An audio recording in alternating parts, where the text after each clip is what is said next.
Hello my dear students, आज हम लोग कंज्यूमर्स राइट्स की समरी समझेंगे। सबसे पहले तो जानते हैं कि कंज्यूमर क्या चीज़ होती है। कंज्यूमर के अधिकार जानने से पहले समझना होगा कि कंज्यूमर कौन है। तो कंज्यूमर वो पर्सन है जो कि कोई चीज़ खरीदता है और वो सामान को बेचने के लिए नहीं खरीदता है, अपने इस्तेमाल के लिए खरीदता है। ये समझने की ज़रूरत है, अदरवाइज वो क्या हो जाएगा, दुकानदार हो जाएगा।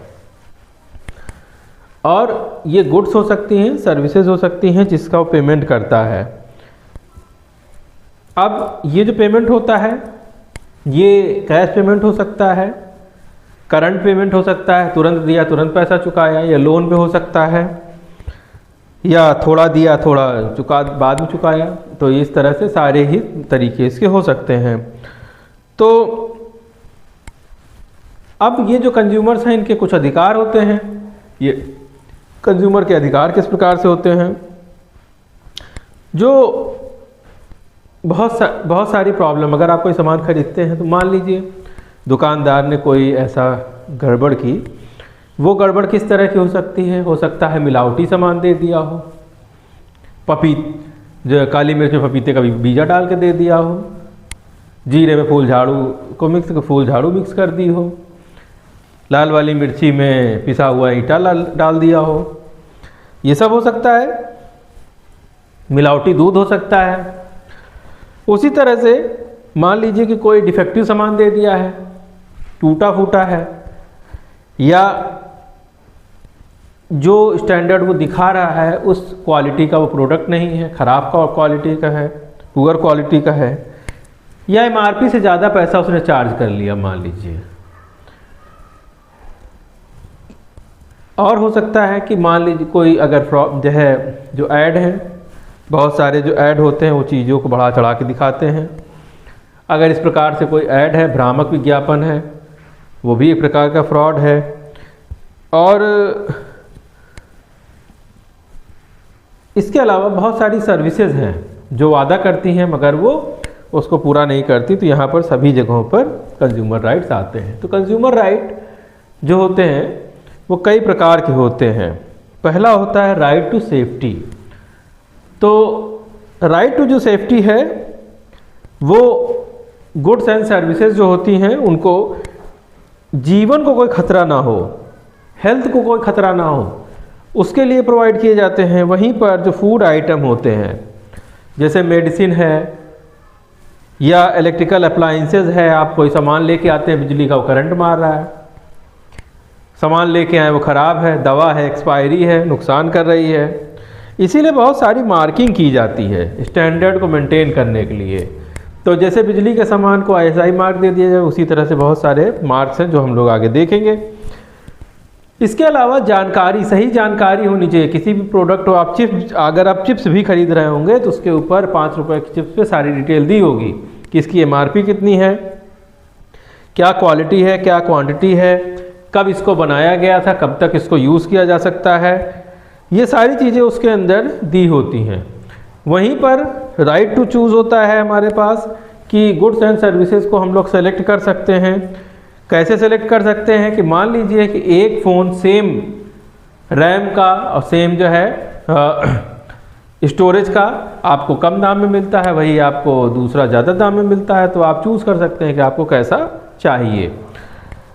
इसके अलावा राइट जो है, जो right to be heard, customer की बात सुनी जानी चाहिए। कस्टमर अगर मान लीजिए कोई अनफेयर प्रैक्टिस हुई है तो वो क्या कर सकता है, अपने अधिकारों को मांग सकता है। अपने अधिकारों को वो पहले जा कर के दुकानदार को बताएगा। दुकानदार डिफेक्टिव चीज़ को या तो रिप्लेस कर दे, वापस कर दे, रिटर्न कर दे, रिपेयर कर दे, रिप्लेसमेंट, रिफ़ंड, ये सारी चीज़ें जो होती हैं शर्तों के हिसाब से। जैसे बहुत सारे लोग अब मोबाइल ऐप से जो है कपड़े मंगाते हैं या बहुत सारे सामान मंगाते हैं, तो उसमें रिटर्न की, एक्सचेंज की सारी डिटेल्स दी होती हैं, जिनको ध्यान से देखना होता है कि किसी में अवेलेबल है, किसी में नहीं है, किसी में 7 दिन का रिटर्न है, किसी में 10 दिन का, किसी में 15 दिन का। तो ये सब हमें लोग को देखना समझना होता है।